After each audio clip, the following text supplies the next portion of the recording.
This week on the Grassroots podcast. But you have a love and a passion for it. You know, it's really, it's not work. It's a joy. That X factor is just that experience and that edge. Yep. Players can get that by doing things that make them uncomfortable. It's always a team, even with when Jordan was playing with the Bulls, or you have like LeBron, and people focus on those players, which they are assets to the team, but you take everyone else off the court, LeBron's not going to win a championship on his own.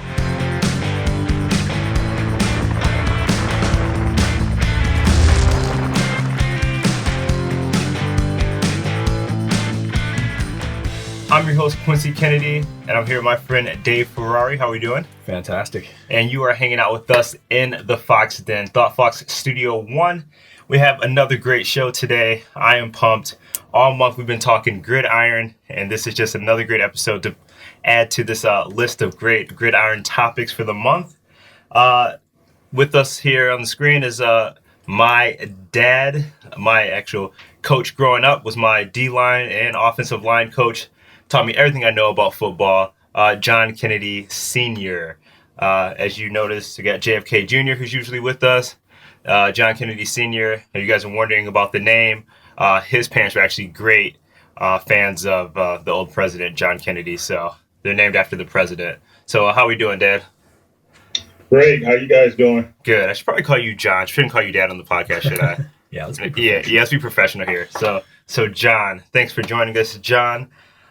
Before we get started, new segment we've been rolling with, Word of the Week with Q. Yeah, yes. Insightful. Yeah, it's really insightful. I think I have a pretty good word for us today. Today the word is endurance. Just thinking about, again, what we talked about last week, and going into the end of the year, getting ready for next year, and just thinking, there's a story that everyone's familiar with, the tortoise and the hare, right? And the same thing, everyone knows the end of the story. The tortoise always wins. Success is a journey, it's a process, and it's about enduring. There's a great scripture in the Bible where Paul's talking to his protege Timothy, and he tells him to run your race and finish well. And I think that's exactly what we all need to do. We need to run our race and finish well. How do you feel about that, Dave? Well, I totally agree. Endurance, especially with sport, it's all about that. It's all about enduring through setbacks and kind of getting yourself up when you don't want to be up. And that could be late in a game, that could be late in the season, that could be a midweek practice or kind of a boring old game 8 of the season. But enduring through all those things is what makes you great. So absolutely, the seasons get long, especially as you get older, and when your endurance is a big thing that keeps you going. And I know that's what I'm looking for in the gym this summer is some more endurance. Absolutely. For myself, I just think business, right? It's an overnight success in business is 7 years, right? But we got this cooker cutting mentality or this microwave mentality where we just throw in a hot pocket and in 2 minutes it's done. But like business doesn't work that way. As you know, running NSA, you guys have been together a few years now, and now you guys are adding on lacrosse. You guys are doing other things with the podcast, and this is a game of endurance for you guys, right? It hasn't been an overnight success for you guys, and it's just been a long process. Tell us about that, enduring through some of those hard times, the beginning of business, and what you guys are doing with the hockey community. Well, yeah, it's sticking with it. It's having a vision of your goal, and then when things go wrong or look like they're going outside of that, it's endurance to sticking with the process. So, another word that comes to mind is consistency, because that's good. as you're working on endurance, you want to be consistent. So the product at the end when you're tired or when you're enduring that is consistent to the product it was at the start.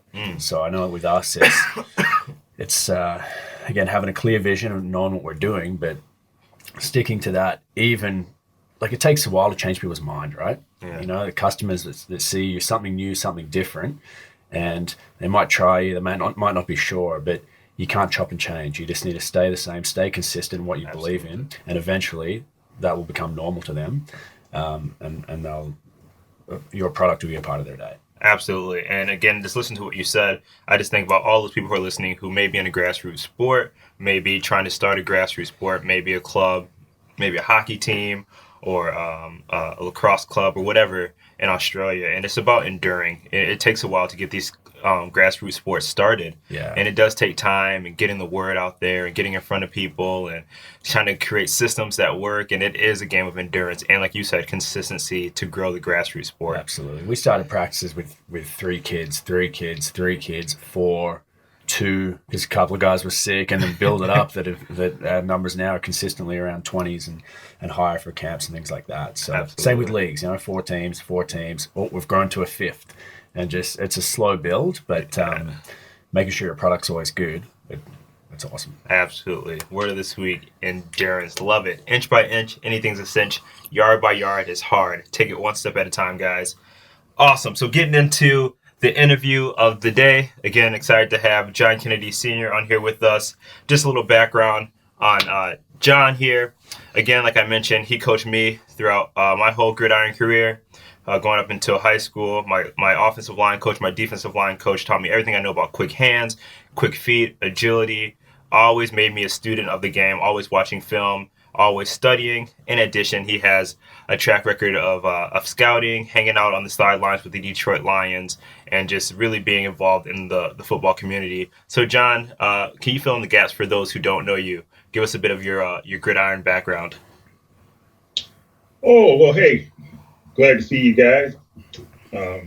Honored to be on the Grassroots. Yeah. You could say over 20 years of NFL training camps, coaching clinics, rubbing elbows with general managers, player personnel directors, from going to combines, scouting combines.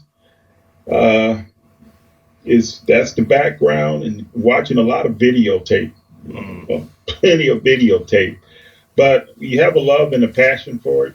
It's really, it's not work. It's a joy. Absolutely. But that's a little intro of where my background is at. Absolutely. Talking about intros, we are into the second week of the NFL season. By the time this release, we'll be going into week 3. And one of the highlights for week 2, if you've been not sleeping under a rock or anywhere on social media, has been the New York game with the Buffalo Bills and the New York Jets. With the Jets coming out on top. I believe the final score was 37-31. An incredible game. Give us your outtake on that game, just to get the conversation started. Just curious to hear what you had to say about it. At one time, I thought it may be a sleeper because you had two real stout defenses. Jets have a strong defense. The Bills have a strong defense. But the Jets really showed their offense came through, and their offense, to me, just had more continuity. They was able to run the ball consistently. They was able to make the big plays. And if I would say if there was an X factor in this game, it was Ryan Fitzgerald. He just had the experience over Tyrod Taylor. And I don't know if you guys know or not, but it's from that game, the loss Buffalo suffered. There's already been a casualty. The offensive coordinator, Greg Roman, is fired. Oh, wow. The Buffalo Bills. Over one game. When they say what the NFL stand for, not for long, well, okay. But, Absolutely. That's the way I depict it. Yeah, radio. One thing I heard you say, and even you can expound on this, Dave. One thing I heard you say, an X factor, and just thinking about in regards to what we're doing with clubs and growing sports out here. Just success in general. There's always an X factor. There's always a variable. Like, I really don't like those online coaches or those success seminars, and they always tell you, this is step 1, 2, and 3, and 4 to be successful in your business. There's never a formula to being successful because there's always a variable that someone has to deal with that they don't know. So for me, it may be, working out how to be disciplined with my time. Dave, it may be a tragedy that you had to go through that might have taught you something. You mentioned an X factor variable. Can you just expound on that? What was that X factor, that variable that could have changed the game for the New York or Buffalo Bills? Sorry. A X factor to me is something a team possess or you possess that when at the end of the day You cancel out each other on speed, power, but whoever possessed that X factor, that's where they get the upper hand. So it's almost an individual can possess it. You have players who step out on the field, and you hear the term, they tilt the field. It's because of their phenomenal athletic ability, and you just can't match that ability. Right off the top of my head, it'd be like Charles Woodson when he played at Michigan. Yeah. He was phenomenal. He was a X factor that you couldn't. You could have the best speed and everything else, but when Charles Woodson stepped on the field, he changed things. And going back to the game with the Bills and the Jets, Ryan Fitzgerald, just in my opinion, while he was the X factor, he had the experience over Tyrod Taylor. I think that was the X factor in that game. He had the experience. He took care of the ball. He operated. Sometimes you hear the term manage the offense. But Ryan Fitzgerald was the X factor in that game for me. Absolutely. Thinking about that, because you're saying the X factor, that variable, is a particular player. Dave, the season's over now, so we can actually talk about this. Yeah. But Jordy Woodrick, right? When he was on your guys' team a couple years ago, right? People would have said he was that variable for you guys, right? He leaves, goes and plays with another team. You guys meet head to head in the grand finals again. But that variable didn't make a difference for you guys. You guys still pulled it off. Talk to us about that X factor. Yeah, and I think that season he was with us, you're right, he was the X factor. He was a clutch player. He got us through that semi against Canberra almost single-handedly. But, things change each year. Success is a moving target. And this year, I think our team was the X factor, and just digging deep and got that adversity that we've had throughout the year. New guys coming in and just things not going right early on. I shouldn't say early on, but we had a few dips in the season. Then that had our team combined, like John's saying, with experience. That was our X factor that worked out to be bigger than Geordie in that particular game. Absolutely. So yeah, it can be an individual thing, it can be a team thing, but I like how John explained it. That X factor is just that experience and that edge. Yep. Players can get that by doing things that make them uncomfortable. I know John Jr. always says that, get comfortable with being uncomfortable. And I think players in a big football game where it's really tight, they have that. They don't feel the pressure. They can just execute a play over maybe a rookie quarterback or something like that who's going to grip that ball a little tight or put a little too much mustard on the throw. So the X factor is huge, and it's something that it's not just a skill you can work on. It's mental more than anything, I think. Oh, absolutely. So good. I love the distinction you made between the X factor either being a team or a player. And for me, it's always a team. Even with when Jordan was playing with the Bulls, or you have like LeBron, and people focus on those players, which they are assets to the team. But you take everyone else off the court, LeBron's not going to win a championship on his own. Yeah. So I think that's a really good point you made. Yeah. I think going back to football, Ray Lewis, John. Would you say he's one of the best X factors there's been in the NFL? Oh, absolutely. I mean, it's just when I would sit down to watch a football game when the Ravens were playing, it was an event. It was a treat, because you seen a guy that when he suit up and put his helmet on, he entertained you because it was 110% and nothing less, and he just had that. On defense, you always want to send a message, and that's what Ray Lewis. That was the type of player, and I would say he intimidated. He just played phenomenal defense, and you wasn't going to intimidate him, but it's just his ability, what he could do, his physicalness. Yeah, great X factor. Yeah, absolutely. He's one of my favorite. Often go on some YouTube journeys where you just start watching one video and then all of a sudden it's an hour and a half deep. And if you start watching Ray Lewis motivation or just clips, just type in his name on YouTube, easy kill an hour and a half, and then just be ready to do something. Absolutely. He's an energy guy. I could be completely wrong. Again, anyone listening to this and knows what I'm referring to, feel free to correct me in the comments below. But I believe after they won a few years back, there was a commercial.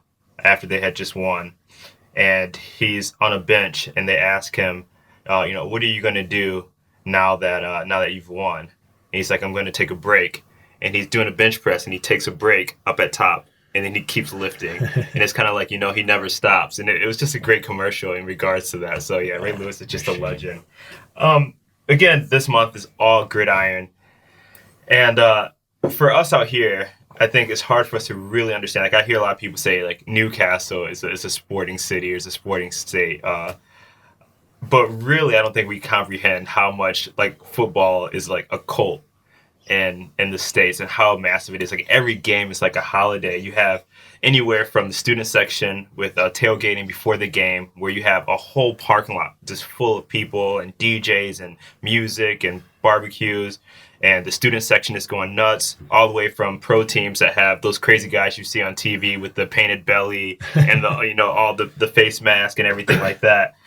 John, I would say growing up, you were definitely one of those crazy fans. You definitely embodied the cult-like, mentality of the NFL. Not cult in a bad way, but just that camaraderie around something. Like I said, every game is a holiday. And I remember even growing up, me, you, and JFK, the traditions that we had, every Monday Night Football, we go to 7-Eleven down the street, get a big gulp, get a big bite hot dog, and get nachos. And it was an event that we all, shared together. So talk to us about that. For those listening here, just give us a background on why is football such a cult-like or such a massive event in the States? Why does the whole country get around it? I would say from the beginning, if you go back in the 40s and the 50s, it wasn't no cult. It was really, you could say, somewhat lame, but it evolved to a cult. And it's kind of hard to put the finger on one thing. This sport was blessed with great visionaries as Pete Rozelle and Lamar Hunt. Lamar Hunt was responsible for starting the AFL. And Pete Rozelle was commissioner of the NFL. They seen the future of putting these teams together to play a game called the Super Bowl. And the Super Bowl evolved. And when you say what made it hook onto people, well, football is blue collar. It's physical. I mean, it's blue collar. And when you see some of the cities from the Chicago Bears, the Philadelphia Eagles, the New York Giants, the Detroit Lions, just naming them are industrial cities, from shipbuilding to car building. Yeah. They're men that's put in 8 to 12-hour days. The sport, football, was like their entertainment. They come home from a hard day of work, and they wanted to see a good physical game. Guys hitting, guys blocking. And that was their entertainment. And it evolved to, if you look from the college campuses, tailgating is, I just put it, you might as well go to a buffet. I would challenge any of the Australians to visit United States. Go to the Division I college game and tailgating, yes, or a professional football. You yes. will be blown away. You're looking at about a freezer of a prime of porterhouse steaks, ribeyes. You'd be like, this is for a tailgate? Yeah. These people will teach you how to tailgate. So it evolved to this madness, this cult, and I'll go ahead and call it a cult. It's a good cult because it brings every ethnic group together. If you're cheering for the Kansas City Chiefs or the Pittsburgh Steelers, they score a touchdown, you turn around, you don't care who it is. You're hand slapping, and you may not agree on who should be the next president, but that day, that Sunday or that Monday, we're on the same team. You gotta love it. That's good. I totally agree with that. I think just that blue collar mentality, and it's one of the sports. Soccer, you need the good, skillful players to win, and the towns or cities that don't have them, can't afford them, their team's going to struggle no matter how hard they run. Whereas a game like football or NFL or hockey, you can have not a lot of talent and just outwork the team. Yeah. And I think that's what people really enjoy seeing and enjoy being a part of is just players that take kind of the city on their back, and you feel proud when your team does that. I think football is a perfect example when a team, they may not have a fancy quarterback or players like that, but if they will just steamroll and not give up on protecting him or just that offensive line running them over, Absolutely. You kind of puff your chest out as a person who lives in that city, right? Absolutely. I think you hit it right on the nail. Average skill, phenomenal will, man. And Eric Thomas says that. But I just love that average skill, phenomenal will. And you're exactly right. I mean, Dad, how many times have you seen, even in the Super Bowl, where people have probably lost their houses making bets on these games because you have the underdog, and it's exactly that. It's phenomenal will beats phenomenal skill at times because they just have that endurance, they have that consistency, and they just want it more and they push. Yeah. Again, I mean, I think you guys even saw that, playing through the hockey season. Yeah. You get to a point where it's just like no one's going to outwork us. Yep. And even if they get a lucky one or a lucky bounce, where they're just not going to outwork us. We're gonna deposit the puck into the net, if we have to, and just if everyone else ends up in the net too, well, then so be it. Absolutely. John, you mentioned Lamar Hutt and Pete Rozelle, and one thing that I just want to kind of go back to is you talk about vision and being a visionary, and as soon as you said that, I just related it back to what we're doing with the National Sport Academy and with grassroots sports. Like, we all have a vision to see what grassroots sports can be in Australia and what lacrosse can be and what hockey can be, as well as gridiron, and we have that long-term vision. And when I think of vision, I think of people like Steve Jobs. Rest in peace, Steve Jobs. But before he passed away, Apple was always ahead of the game because they had that visionary. There were smartphones before the iPhone, but when the iPhone came out, it revolutionized the smartphone. There were tablets out before the iPad, but when the iPad came out, it revolutionized the way we use tablets. Even with the iPod, there was already music players, but he revolutionized how we listen to music. And when he passed, I'm still an avid Apple person. I think I'm Apple for life. But you just clearly see, without that visionary, they are an average brand now. They set their stuff up as a prestige brand because of what Steve Jobs put in place, but now they've kind of like in the mix with all the other phone companies. So talk to us about vision and visionary, and just kind of elaborate on that and what that does for a team or a franchise. Well, when you say having that vision or visionary, it's not every person going to see what maybe a coach will see. Or going back to Lamar Hunt, his vision of a league that could compete with the NFL. I have to, you may have heard this more than once, but for me, one of the greatest examples in the movie, The Pirates of Silicon Valley, Steve Jobs and his partner, Steve Wozniak. Wozniak had signed an agreement with IBM because he was an intern that any invention or something he create, IBM would have first hit on it. So when Jobs found that out, he was just depressed and just angry and everything. So Woz goes in to show IBM his invention, this PC, his personal computer. And in the movie, the head man of IBM leaned across the table and he says, "Young man, why would any American want a computer in their house?" And it's like, it's that pause. And Woz says, "So you don't want this?" "No." He says, "You can have your little contraption." And that right there, the rest is that sums it up.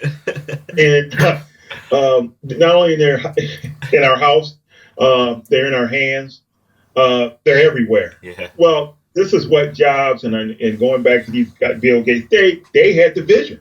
They seen what others didn't see. And it's the same way of going and starting a grassroots program.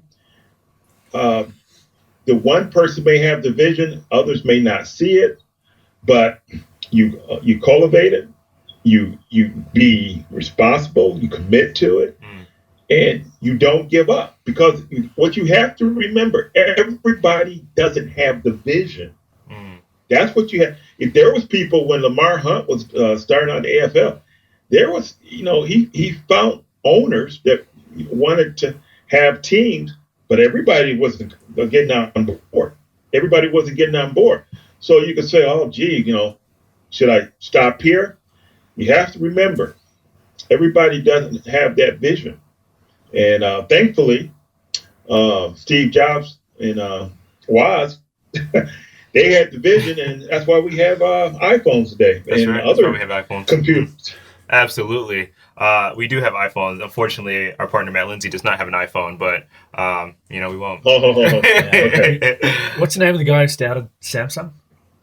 I'm not sure. Yeah, I don't know. Yeah, but I think going back to the NFL, they're cutting edge. It takes money to run a sport, and the higher you can pay your athletes, the more people want to play, but also the more promotion dollars there are to get that sport out there to new players. And I think the NFL are the leaders in that. Their game is really designed for entertainment. It's designed for TV. You look at that last 2 minutes where there's all those timeouts and the clock stops and things like that, where they can throw to commercial and pack them in there, where everyone's dying to see what's going to happen. Yeah. And the revenue just grows. Like you look at these Super Bowl games where just the halftime show or an advert in the Super Bowl breaks every record in the book. Yeah.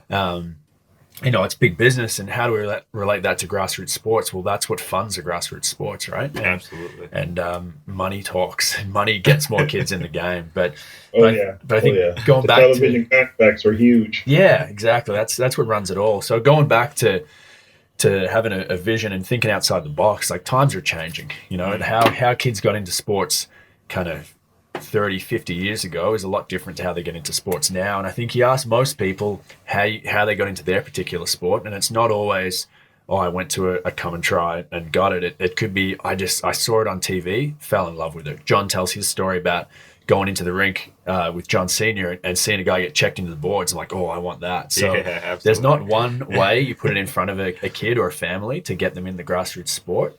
It could be many different ways, and ways that we don't even know of yet. So like you said, having a vision of something different and just having the endurance to see it out and stay consistent with that, because times are changing and everything's different. And the NFL are leading the way in that. Just look at the things they're doing. Other leagues are following. Absolutely. So, I mean, like what you said, it's all about exposure. Mm-hmm. And when you talked about, like, the NFL is set up for entertainment, it goes so far to even their stadium. Like, you think, it's just a place that they play, or, inside is entertainment. But one of the biggest highlights of traveling in the United States is when you're on the highway and you're traveling down and you're going past these stadiums, because the stadiums are next to the highway, and you're going past Lucas Stadium in Indianapolis, and you're just going past these stadiums. Like, you get so excited. Like, that's like going to see the Grand Canyon. Like, you get your camera out and you're taking pictures of these stadiums when you drive by. And sometimes, like, I remember we were in Tampa Bay when we were in Florida, and I remember going back past their stadium, and like there's an opening where you can see in, and you just get so pumped. Yeah. Like, you just see some of the different things that you see on TV, and I don't know how to explain it. It's almost like you're seeing a Coliseum. It's an event. But again, going back to the topic at hand, gridiron, you were talking about the vision, and you mentioned different clubs or different franchises. I want to talk about franchises real quick, specifically the Detroit Lions or a team like the Cleveland Browns, teams that have track record of losing. And one thing I like to say is winners make a habit of winning, and winners are winners and losers are losers. And I think, Dave, you can even chime in on this as well with you guys and for your coach. Being there a couple years, I think it was 2 years. He's been there 3 years and winning back-to-back championships.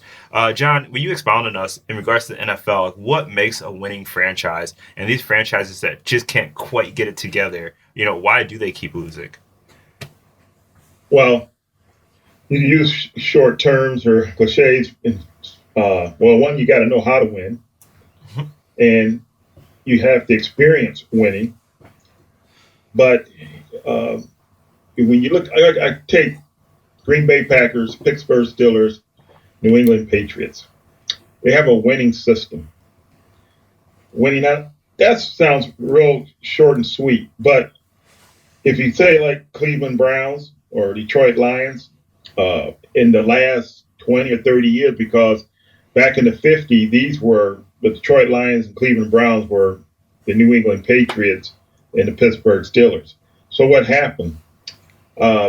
Switching personnel, not really adapting to the up and coming, the new ways of the sport. But when you put it all together, you have to know how to win. And once you have a system of knowing how to win, you basically, obviously, you're going to have players retire, you're going to lose players to free agency, but you reload. Because here's another example. Last year, a stat came out on the Green Bay Packers. Of the 53 men that made their roster, their final cut, 52 of them players were drafted by Green Bay. Yeah, wow. Now, what did I tell you? They have a system. They draft that way. They know the players they want in their system. So it's not by accident. I can give you other stats. You're trying to build a winning continuity that, yes, you may lose some players to free agency. You may lose assistant coach to another team to become a head coach. But everything doesn't fall apart. You just reload. And that's where these programs that if you look around, they're in the playoffs again. They're in the playoffs again because they know how to win and they have that system of winning. And if I can add one more point, I think the other part of this, you don't see the revolving doors in coaching with a lot of these good programs. Belichick been in New England in at least the last 12 years. Pittsburgh Steelers, only three coaches in the last 40-some years. Yeah. That is continuity. That is not revolving doors. That's the system for winning. Absolutely. Dave, expound on that again because like Fridge has been there 2 years. You guys won back to back. North Stars have been known to at least making it to the playoffs, making it to the grand final. They have what seems to me a system of winning. So just expound on that because I mean you have experience playing with them. Yeah, they really. Well, it comes back to Gary Dora. He's got to take the credit because he puts together teams that if they're not winning it, they're playing for the championship. And we're getting new imports every year that are always the top of their class, and that's scouting, just like it would be in the NFL. He does a good job scouting. I know Rob Barnes helps with that. He was a coach that Gary's hired in the past, but it comes with Newcastle. It's really that expectation to win. We expect to win because that's what we do most of the time. So that becomes a habit. And you're not gripping the stick when you're up by a goal because how the game's going to ride out. You've kind of seen this movie before. I think we have the right X factors too. We've always had really good goaltending. Now we have one of the best in Dane Davis. Yeah, absolutely. And great leadership. Our captain and assistant captains are just the top of their class. And I think we have other really good X factors, guys that don't really show up on the stat sheet as well. A little great local talent that just our dressing room, I can honestly say is the best that I've ever played for or coached. It's the room kind of takes care of itself, and that comes with experience. That comes with consistency, and we're just seeing the fruits of that now, where we're just winning, year after year. Yeah, and again, the word continuity is such a strong word. Continuity, and what I just heard you say with the locker room and the environment, there's continuity in the team. And when I think about winning franchises or winning teams, I just think about teams like the Detroit Red Wings. Like, I just remember like Hockey Town growing up, and just Detroit was the team. You had Fedorov, Shanahan, Yzerman, Osgood. Like, you just had these guys. I mean, it was insane. Like winning at 97, winning at 98, take a couple years off, come back, win in early 2000s. Yeah. And they just create a system of winning, and even with Lindstrom and those guys, it's just a phenomenal franchise that continually, if they're not in the Stanley Cup, they're making the playoffs, and they're always pursuing excellence. Even with lacrosse, John Hopkins, one of the best lacrosse schools, Maryland, the Terps, and you just see these schools that have just a track record of success. Comes with scouting and recruiting. Like if you look at Detroit, they set the bar with their European scouts, and they're getting these players like Datsuk, Zetterberg, and sometimes these top guys, they're drafting them in like the third, fourth round, where they end up. If you look back, where should they have gone? Well, first, second overall. Yeah. So it's I met some scouts for the New York Rangers once. They were from the Czech Republic, and they're in Calgary. We went to dinner, and I was picking their brain. What's your background? And they really didn't have a big hockey background. They played a little bit, not at a great high level. And I said, well, how did you get this job with the New York Rangers in being their European scouts? These guys worked around the Czech Republic. And they said, well, when Jágr came into the league as a Czech player, all the teams went, whew, we got to go check out the Czech Republic. So they just started hiring whoever they knew over there. So these guys kind of fell in the position of, I've played hockey, I live in Czech Republic, and now they're still scouting for the New York Rangers at a high level. Right. It's crazy. But we talk about having a vision and kind of revolutionizing the game. That's what Detroit do, right? Yeah, absolutely. In 20-something years in the playoffs now, like it's crazy. Studley. Can I chime in a little bit right here on the Detroit Red Wings? Absolutely. There was a time, though, that they was called Dead Things, not the Red Wings. And, I remember them days, and Mike Ilitch bought the team. But here we go again. On knowing how to win. One of the first front office people Mike Ilitch hired, Jimmy DeVolano from the New York Islanders. Just got finished recently winning, I believe, 4 Stanley Cups. He brings Jimmy DeVolano in there, and Jimmy DeVolano starts to build that scouting department, that front office, and the rest is history. Okay, DeVolano knew how to win, and that's the message. You have to experience. You have to know what it takes to win. And when Mike Ilitch hired a man with 4 Stanley Cup rings, it was just a matter of time. And it's now you hear the hey hockey town, but we remember the lean days. Believe me, we do. Oh, right. Oh, that's so good. Yeah. Wow. Just creating a system, creating a culture of winning. I mean, there's nothing better than that. You mentioned Jágr, Lemieux, and like for me, I think I've just pulled away from hockey. I'm sure hockey is still great now, but I just remember that season of hockey where you had Lemieux and Jágr for Pittsburgh, you had Messier and Leach for New York, and you had the squad at Detroit, and you had Correa and Timo Solani for Anaheim. You just had legends on the ice, man. And hockey is so good. Dynasty teams, and you look now, they've really tried to even it out, right? Mm-hmm. They want parity. They want any team to have a chance to win it each year. So I think it's even more important now to look at teams like kind of Chicago Blackhawks that can consistently be there and win and almost turning themselves into a dynasty. Yeah. But if you look how they do it, they'll win a Stanley Cup and then half their roster will be gone just to stay under the salary cap.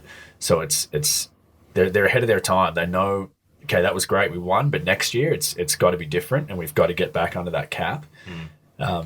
So they're the guys doing it really well. I think these days, and John, you probably agree, in the NFL or anywhere else, these days to win consistently and to be at those multiple championships, kind of a dynasty team, is a lot harder than doing it back kind of in the 80s or even 90s where you could buy a better team and really you saw those powerhouses more back then. Would you agree? Yeah, it's a lot difficult in the NHL because you have the salary cap. The NFL is a salary cap also. And that does limit the amount of talent that you can bring on a team. And whether you like the word, you mentioned it, Dave, parity, it's there. It's there. That's a whole nother show. That a lot of people don't like it. A lot of people it's for parity.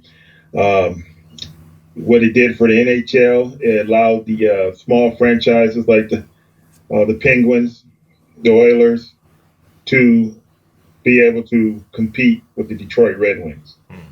Before the salary cap, it was difficult. You wasn't going to compete with the Red Wings, the Avalanche, the Rangers, because them owners, they just outbid you. Yeah. As simple as that. And as you were saying, it's difficult. It's difficult because I think now I'll say this, the equalizer, or where a team really have to be good, and this is where your scouting department comes in. You got to have a very good scouting program, because where you have salary caps, you realize you just can't go buy a championship. So you got to be developing your players. You have to be developing your players. And teams who really blow or mess up in the draft, Cleveland Browns is one of the ones that comes to the top. But you definitely see them suffer. But you're right, Dave. It's difficult. It's difficult to repeat in it's a salary cap. I hope you guys do a show on this, because there's people that are for it, people are against it. And I think some people say all you got to do is look at baseball, look at Yankee Stadium. I've heard rumors of $20 hot dogs, that you can price the sport out of the average person hand if you don't control costs.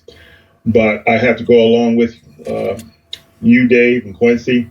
It's just difficult to repeat. It is, because it's just a challenge now. Yeah. Just listen to what you're saying. Me being an econ major that I am, shout out to SVSU alumni, supply and demand. I mean, people, like I said, it's a holiday. You're not going to go to Thanksgiving without a turkey.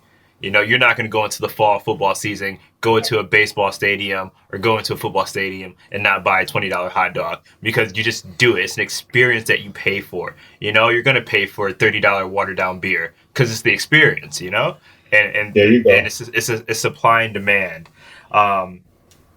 You've been talking a lot about scouting, and if there's any parents or players listening right now, I think this is going to be gold, and I'm excited to hear what you're going to say. But you're talking about scouting, and there's players and parents of players listening that one day aspire to go play sports in the States. I remember when we held our lacrosse camp, and I believe it was when we were in Victoria, or it's maybe when we were in SA. I remember talking to some of the moms, and I asked them, what do your kids plan on doing with lacrosse? What's their goals, and what do you guys, what's their dreams? And all the parents said the same thing. Oh, my kid's pretty good, and he wants to go play, college lacrosse, and he wants to go play in the States. So that is a real reality for people out here. It is a dream. You have people like Jared Haynes, who went over and played in the NFL for a season with the 49ers. So will you just elaborate, you being a former scout yourself, having that experience, raising up me and John we not to boast or anything, but we both won championships, and you've coached us our whole life in both hockey and football. Will you just expound for those listening, parents, coaches, players who one day aspire to go play in the States and compete at that level? What are scouts and what are teams looking for from players? Well, what you first have to look at in any sport, lacrosse, basketball, football, it's an opportunity. So you want to make yourself as valuable as valuable. You want to really make yourself a valuable investment. And where you start out, the classroom. Get a strong education. If you want to play for Syracuse, Orangeman lacrosse, U of M, I can go on. If you want to play Division I college or Division II, you got to be college material.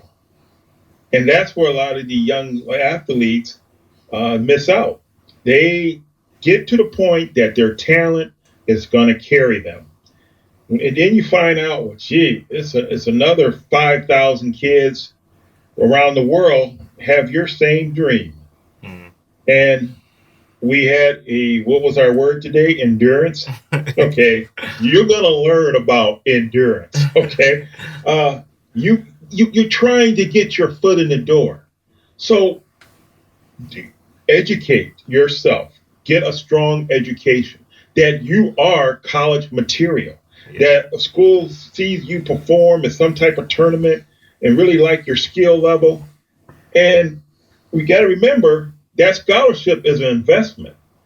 And they want to invest in someone that is college material, not someone that would struggle in school, not be in his classes, or eventually be suspended. Make yourself valuable by investing. And this is what I call, when you're hitting the books, you are investing in yourself. And so, not only be a great athlete. I mean, you can bench 400 pounds at 17. Oh, okay, that's a hit turner. But if you don't have the grades, if you don't have the grades to be a college athlete, it's not going to happen. It's not going to happen.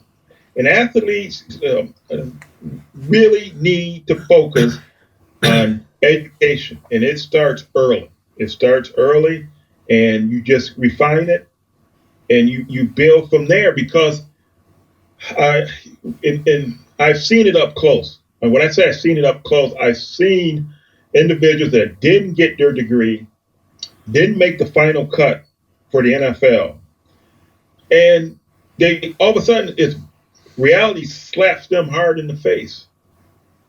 And it's like, well, okay, it's a possibility I can try out for this team. And there's nothing wrong with chasing your dream. But just help yourself. Help yourself. And when you educate yourself, you are helping yourself. Now, not only you're a phenomenal athlete, but you're phenomenal in the classroom. Absolutely. And that must be stress to athletes, because when you really get serious talent athletes, you can just tell that they believe their ability is going to open the door for them. You don't have to hit the books as hard. And you have to realize sports, especially in Division I, it's a business. It's a business. They're not there to hold your hand. Yeah. They're not there, you tore your ACL. Well, I can't play you. Well, next, please. Yeah, right. So you really have to focus in the classroom. Work is just as hard in the classroom as you do in the weight room. Absolutely. And for those who are listening, a great example of this would be our first episode for Gridiron Month with a friend of mine, Deshaun Hayes, and has a great story. If you haven't listened to that episode, make sure you go back and listen to it. But that is a great example to what John is talking about, educating yourself. And to just sum up the story for you real quick, if you haven't heard the podcast, Deshaun was a phenomenal athlete, Division I proned, Big Ten schools. I think he was saying like 30 to 40 letters a week he was getting from D1 schools, and he ended up not going to play college football when he was a perfect candidate because of his grades. And there's a deeper story in there, so I encourage you to go listen to that. But you're exactly right. And even we had another episode with some of the RPI players, and John was saying that college athletes are one of the most strongest people, because not only are they in the books, but they are in the weight room, and they're studying, and time management and discipline. Yeah. I think you put those two players side by side. So first of all, as far as getting a scholarship, if you're an outstanding talent, you might get a athletic scholarship alone, and the school will be happy to have you. But if you're an outstanding talent, or even just talented, and you can get a academic scholarship, well, now that they only have so many athletic scholarships to hand out. So if you can get in as an academic, you're way more valuable to the hockey or the football team, because you don't count. It's almost like a salary cap, right? You don't count toward that scholarship limit. Yeah. So that's going to get you in the door ahead of someone just as good, but without that academic grades that'll get them a scholarship. Even when you go to pro now, if you're looking between two players that are on par skill-wise and on the field, well, this guy dropped out of high school, and he's, in hockey, maybe he's gone to play major junior, and I'd have more concerns about that guy, and no offense to players that have done that, but I'd have more concerns about that guy than someone who's come out of a Division I school with a degree. Yep. We know that guy can endure that, and you get through a lot more, and that's shown to me he can handle a lot more of his workload. Whereas I question that other player. Now, again, not to say that other player may be better, but on the surface, that's what teams are going to look for. Absolutely. So it's going to help you down the road and at every level. Absolutely, and I couldn't agree with you more. Again, going back to the player, the athlete, that's who we're trying to empower, even the parents. My next question for you, John, is again, like I said, you coached us our whole life, and a lot of what we gained was you investing in us in regards to sending us to camps and clinics. And that's one thing that NSA strives on, and what we're trying to do for grassroots sports here is create that similar atmosphere that we experienced in Canada and in the States in regards to development, training, getting that extra bit. So when you are in season, you're playing at a superior level than maybe your opponents. So talk to our people here who may not have all the camps and clinics quite yet because NSA is not in their town yet, but we're getting there. Talk to them about what they can do if they don't have, off-season camps or off-season leagues to stay training and stay motivated and stay progressing. What can they do to train at the same competitive level and compete at the same competitive level as maybe people they'd be trying out against in the States? Well, first of all, I would like for them to, if you get a chance to get into one of the NSA programs, do it. It's a tremendous program, and they are sincere in training and teaching the up and coming modern athlete. So if you can get opportunity to get your child into NSA, please do it because it's a highly respected program, and I have no problem with it. To me, let's say, okay, you can't get into a camp, can't get into a clinic. And I was big on camps, and this was the reason why. Um, Hockey is a skill game. Football even is a skill game, but hockey is more, I would say hockey and like lacrosse, is things that you learn at a young age, and you may not have it down, but as you get older, get stronger, you refine that skill. But you have to be doing it correctly and understanding how to perform it correctly. And that's where the camps come in, real good, strong camps. I was one that stayed away from, and nothing against, some of the camps had NHL players signing autographs. Uh, that's great. He's in NHL. I'm doing the best to get my son to maybe a Division One. Just having him sign autographs not going to help in power skating, it's going to help in stick handling. And I dodged some camps. I honestly did. I went to some one of my favorite ones with the camps up in the Toronto area was Hockey Tech. But for the parent who just is not theirs, we don't have camps around us. Well, you know what? We have a great thing in this world today called the internet. And you can get online different workout programs to strengthen lower body, agility, foot speed, and use it. Use the internet where you can design your own workout program. I know NSA has worked personally and designed different programs for athletes. So the internet is a great tool. Use it. And if you're not having that ability to, and you can say, well, we have no summer camp. Well, if you have maybe 8 or 10 kids who really enjoy playing the sport and want to really build their skills, you can organize and use the internet for different workouts and do your own little in-town camp and keep working at it. Don't give up. You can have success. Absolutely. Dave, anything on that note?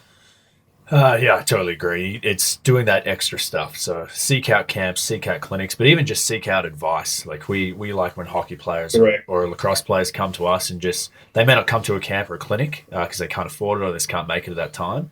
But they're always asking us, what can I do? Or where should I go if they're going overseas and things like that. So just reach out for advice and get as much as you can. It's only going to help you. Absolutely. When I think of that, I think of a recent athlete we have on board with us, Damo. Forgot his last name, Damo Hoare, I think is his last name. Don't know if I'm pronouncing it right, but Damo Lacrosse on Instagram, and just watching him just start with us, but not just sticking around with NSA, but any opportunity he had to find out or seek out advice in regards to lacrosse, how to better his game. Yeah. He was there. He was always hunting for an opportunity to just grow and get better. He was watching videos. He was asking questions. He was never scared to ask questions. That's what I loved about him. Yeah. And that's what we embody in an athlete. But that's all that we have time for today. I have a quick one, John, for you. So you coached both Quincy and John Jr. We talk about discipline a lot on this show. How were these guys for you as players? Sometimes parent coaches are a lot harder on their sons, but can you recall a time where you really had to whip Q or John Jr. into line? They were disciplined. I mean, I'm not gonna. Yeah, I was tough on them. Because I wanted them to be at their best. So you have to always remember they're kids. But sometimes they would. You could tell they wasn't working hard. You could tell they was maybe taking plays off, and you lean on them. But all in all, they were great athletes. For just Quincy just was he was strong as a bull. I mean he was playing the offensive line in I remember Quincy against Mount Pleasant. Mount Pleasant defensive line had to be at least 4 inches taller than you all the way across.